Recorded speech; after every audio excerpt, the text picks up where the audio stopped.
இன்றைய வேளாண் ஆலோசனை நேரத்தில் கோயம்புத்தூர் தமிழ்நாடு வேளாண்மை பல்கலைக்கழகம் வழங்கும் வேளாண் மண்டலங்களுக்கான வேளாண் ஆலோசனை, மேற்கு மண்டல விவசாயிகளுக்கான வேளாண் ஆலோசனை.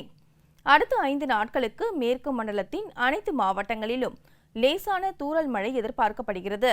மண் ஈரப்பதத்தினை பொறுத்து நீர் பாசனத்தினை ஒத்திவைக்கவும், போதிய வடிகால் வசதி மேற்கொள்ளவும்.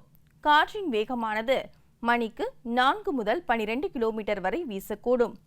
தொடரும் அதிக மண் ஈரப்பதத்தினால் ஒரு ஏக்கருக்கு 2.5 கிலோ ட்ரைகோடர்மா விரிடியுடன் 200 கிலோ தொழு உரத்துடன் கலந்து வேறு பகுதியில் தூவவும்.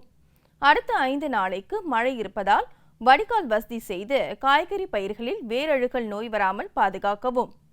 நெல்லில் குலை நோய் வருவதற்கான சாதகமான காலநிலை இருப்பதால் விவசாயிகள் வயலை நன்கு கண்காணித்து தாக்குதல் தென்பட்டால் முதலாவதாக 1 லிட்டர் தண்ணீரில் அசாக்ஸ்ட்ரோபின் 16.7% மற்றும் ட்ரைசைக்ளோசோல் 33.30 SC 1 மில்லி என்ற அளவில் தெளிக்கவும். பயிர் அழுகல் நோயிலிருந்து காக்க முறையான வடிகால் வசதி ஏற்படுத்தவும். பச்சை பயிறு மற்றும் உளுந்து பயிர்களில் மண்ணில் உள்ள அதிக ஈரத்தன்மையால் கிளைகள் வளர வாய்ப்புள்ளது. கிளைகளை வெட்டிவிடவும். மண்ணின் அதிக ஈரப்பதத்தினால் பூக்கள் உதிர்வதை தடுக்க தமிழ்நாடு வேளாண்மை பல்கலைக்கழக பருத்தி பிளஸ் 2.5 கிலோ என்ற அளவில் மழையில்லா நேரத்தில் தெளிக்கவும். வயலில் மழைநீர் தேங்காமல் பாதுகாக்கவும். வாடல் நோயினை மேலாண்மை செய்ய ட்ரைகோடர்மா விரிடி 2.5 கிலோவை 250 கிலோ தொழு உரத்துடன் கலந்து வேறு பகுதியில் இடவும். மஞ்சள் கிழங்கு பருக்கும் நிலையில் உள்ளதால் தொடர் மழையால் மண்ணில் அதிக ஈரத்தன்மை இல்லாமல் போதிய வடிகால் வசதி செய்யவும். மஞ்சளில் இலைப்புள்ளி மற்றும் இலைக்கருகல் நோயினை கட்டுப்படுத்த அசாக்ஸ்ட்ரோபின் 18.2% மற்றும் டைபக்னோசோல் 11.4% SC 1 மில்லி என்ற அளவில் மழை நின்ற பின் தெளிக்கவும். கால்நடை குடில்களை சுற்றிலும் நீர் தேங்காமல் பார்த்துக்கொள்ளவும். போதிய சுத்தமான குடிநீர் வழங்கவும். கிருமி நாசினியை கொண்டு கால்நடை கொட்டகைகளை தவறாமல் சுத்தம் செய்யவும். காவிரி டெல்டா மண்டல விவசாயிகளுக்கான வேளாண் ஆலோசனை, மழை அளவை பொறுத்து பயிர்களுக்கு நீர் பாய்ச்சுவதை தவிர்க்கவும் அல்லது தள்ளி போடவும். வரும் நாட்களில் மிதமான மழை பெய்யும் என்பதால் வயல்களில் முறையான வடிகால் வசதி ஏற்படுத்தவும். சம்பா நெற்பயிரில் 20 முதல் 30 நாட்களுக்குள் ஒரு கைகளை எடுக்கவும். இலை சுருட்டு புழுக்களின் அறிகுறிகள் புழுக்களால் சுருண்ட இலைகள், வெள்ளையான சுரண்டப்பட்ட இலைகள் குறிப்பிட்ட அளவில் தென்பட்டால் பாசலான் 35 EC 1500 மில்லி ஹெக்டருக்கு அல்லது கார்போசல்ஃபான் 6% G குருணையை ஹெக்டருக்கு 16.7 கிலோ தூவவும் அல்லது கார்டாப் ஹைட்ரோகுளோரைடு 50% SPயை ஹெக்டருக்கு 1 கிலோ தூவவும். தெற்கு மண்டலம் 1ற்கு உட்பட்ட மாவட்டங்களுக்கான வேளாண் ஆலோசனை.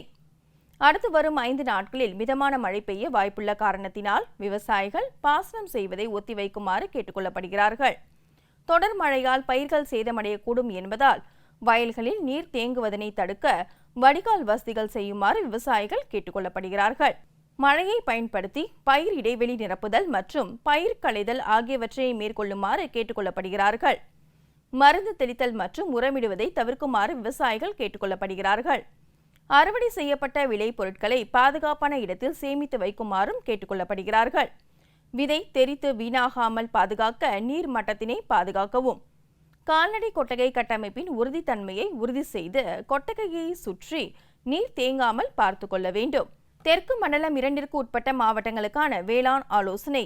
நெற்பயிரின் இளம் பருவத்தில் அதாவது 25 நாட்களில் களைகளை நீக்கிய பின்னர் பயிர் களைதல் மற்றும் இடைவெளி நிரப்புதல் போன்ற வேளாண் பணிகளை மேற்கொள்ளலாம். மருந்து தெளித்தல், உரம் வைத்தல் போன்ற பயிர் பாதுகாப்பு நடவடிக்கைகளை மழை பெய்யும் நாட்களில் செய்ய வேண்டாம். தக்காளி பயிரில் உயர் மகசூலை பெற ஒரு ஹெக்டருக்கு 325 கிலோ என்ற அளவில் யூரியா மற்றும் 250 கிலோ என்ற அளவில் பொட்டாஷ் இவற்றினை 3 சமமான அளவுகளில் முறையே நடவு செய்த 30வது, 45வது மற்றும் 60வது நாட்களில் மேலுரமாக அளிக்குமாறு பரிந்துரைக்கப்படுகிறது. பொதுவாக மருந்து தெளிக்கும் வேலைகளை மழை இல்லாத நாட்களில் மேற்கொள்ளவும். சம்பங்கி பயிரில் அசுவினி பூச்சியின் தாக்குதல் பரவலாக தென்படுகிறது. அசுவினி பூச்சிகள் மற்றும் அவற்றின் குஞ்சுகள் பூக்கள், மொட்டுகள் மற்றும் இலைகளை கடித்து உண்டு சேதத்தை உருவாக்கும். இதனை கட்டுப்படுத்த 10 லிட்டர் தண்ணீருக்கு 30 மில்லி என்ற அளவில் புப்ரோபெசின் 25% என்ற மருந்துடன் 10 மில்லி ஒட்டும் பசை சேர்த்து கலந்து தெளிக்கவும். பொதுவாக மருந்து தெளிக்கும் வேலைகளை மழை இல்லாத நாட்களில் மேற்கொள்ளவும். தற்போது நிலவும் பருவ சூழ்நிலை மற்றும் இரவு நேரத்தில் வீசும் குளிர்ந்த காற்று காரணமாக கால்நடைகளை, குறிப்பாக இளம் கன்றுகள் அல்லது குட்டிகளை திறந்த வெளியில் கட்டக்கூடாது. தகுந்த கொட்டகைகளில் அடைக்க வேண்டும். மேலும் வெப்பமூட்டிகள் பொருத்துவதன் மூலம் நுரையீரல் அழற்சி போன்ற பாதிப்பிலிருந்து கால்நடைகளை பாதுகாக்கலாம். மலைப்பிரதேச மண்டல விவசாயிகளுக்கான வேளாண் ஆலோசனை. அனைத்து பயிர்களுக்கும் போதிய வடிகால் வசதி வழங்குதல், உரம் மற்றும் பூச்சிக்கொல்லி பயன்பாடு போன்ற உழவியல், பயிர் பாதுகாப்பு நடவடிக்கைகளை மழை நிற்கும் வரை ஒத்திவைக்கவும். உருளைக்கிழங்கு பயிரில் இலைக்கருகள் நோயினை கட்டுப்படுத்த நடவு செய்த 45, 60 மற்றும் 75 நாட்களில் 1 லிட்டர் தண்ணீரில் மான்கோசப் 2 கிராம் அல்லது குளோரோதலோனில் 2 கிராம் என்ற அளவில் இலை வழியாக மழை இல்லாத நேரங்களில் தெளிக்க வேண்டும். கேரட் பயிரில் துரு-ஈ மேலாண்மை. விதைத்த 45 மற்றும் 50வது நாட்களில் 1 ஏக்கருக்கு 4 கிலோ குளோரோட்ரனிலிப்ரோல் என்ற குருணை மருந்தினை மழை இல்லாத நேரங்களில் மண்ணில் இட வேண்டும். பீட்ரூட் பயிரில் செர்கோஸ்போரா இலை புள்ளியை கட்டுப்படுத்த பாதிக்கப்பட்ட செடிகளை அகற்றி அழிக்க வேண்டும்.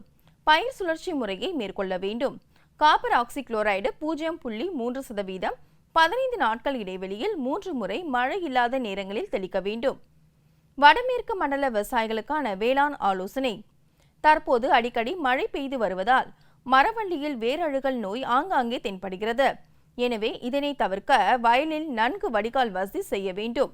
மேலும் மரவள்ளியில் வேரழுகல் வராமல் பாதிக்கப்பட்ட இடத்தில் பேசிலஸ் சப்டிலஸ் 1 லிட்டர் தண்ணீருக்கு 5 கிராம் மற்றும் ட்ரைகோடர்மா விரிடி 1 லிட்டர் தண்ணீருக்கு 5 கிராம் கலந்து ஊற்ற வேண்டும். தற்போது நிலவி வரும் தட்பவெப்ப சூழ்நிலையில் 50 முதல் 70வது நாள் வயதுடைய பருத்தி பயிரில் சாறு உறிஞ்சும் பூச்சிகளின் தாக்கம் தென்படுகிறது. இதனை கட்டுப்படுத்த இலைவழி தெளிப்பாக 10 லிட்டர் தண்ணீரில் தயோமிதாக்சேம் 25 WG 2 கிராம் அல்லது இமிடாக்ளோர்பிரிட் 17.8 SL 3 மில்லி கலந்து தெளிக்கவும். சின்ன வெங்காயம் நடவு செய்துள்ள விவசாயிகள் 20 நாட்களுக்கு ஒரு முறை என நட்ட 2 மாதம் வரை ஏக்கருக்கு 200 கிலோ தொழு உரத்துடன் தலா 4 kilo trichoderma viride, bacillus subtilis மற்றும் வேம் கலந்து தூரில் இடுவதால் வெங்காய வளர்ச்சி மேம்படுவதுடன் குமிழழுகல் நோயினை தவிர்க்கலாம். வடகிழக்கு மண்டல விவசாயிகளுக்கான வேளாண் ஆலோசனை. மஞ்சளில் கிழங்கு அழுகல் நோயினை கட்டுப்படுத்த வடிகால் வசதி அமைக்க வேண்டும். மழை காலத்தில் காண்டாமிருக வண்டினை கட்டுப்படுத்த ஏக்கருக்கு 2 ரைனோலூர் இனக்கவர்ச்சி பொறிகளை அமைக்க வேண்டும். நல்ல காற்றோட்ட வசதியை உறுதி செய்ய காய்ந்த மற்றும் வளைந்த இலைகளை அகற்ற வேண்டும். மேலும் 5 மாதங்களுக்கு மேலான வாழை மரங்களுக்கு ஊன்றுகோல் அமைக்க வேண்டும். காற்றின் வேகம் 10 கிலோமீட்டருக்கு அதிகமாக வீச வாய்ப்புள்ளதால் வாழை மரங்கள் சாயாமல் இருக்க முட்டு கொடுக்கவும். கன்று ஈனும் நிலையிலுள்ள கறவை மாடுகள், ஆடுகளை வசதியான உலர்வான இடத்தில் தங்க வைக்க வேண்டும். முயல்களில் தற்பொழுது மழை காலத்தில் இரத்த கழிச்சல் நோய் ஏற்பட வாய்ப்புள்ளதால் கொட்டகையை தூய்மையாக பராமரிக்க வேண்டும். நீரில் நனைத்த வைக்கோல் அல்லது உலர் தீவனங்களை அப்புறப்படுத்த வேண்டும் அல்லது இயந்திர உலர்த்திகளில் இட்டு காய வைக்க வேண்டும். அதிக மழை பெறும் மண்டல விவசாயிகளுக்கான வேளாண் ஆலோசனை. மழை இருப்பதால் இளம் ரப்பர் பழமரங்கள் மற்றும் வாழை மரங்களில் நீர் தேங்காமல் நல்ல வடிகால் வசதி செய்ய வேண்டும். தென்னை மரங்களுக்கு உரிய வடிகால் வசதி செய்யவும். இல்லாவிடில் தொடர் மழையால் தென்னையின் வேரை பூஞ்சான நோய் தாக்க வாய்ப்புள்ளது. நெகிழி மழை தடுப்பான்களை மரத்தின் பால் வடியும் பகுதிக்கு மேல் பொருத்தி மழை காலத்திலும் பால் வெட்டலாம். அறுவடை செய்யப்பட்ட வாழைத்தார்களை உலர்வான இடங்களில் சேமித்து வைக்கவும். இதனால் மழையினால் ஏற்படும் நோய்களை தடுக்கலாம்.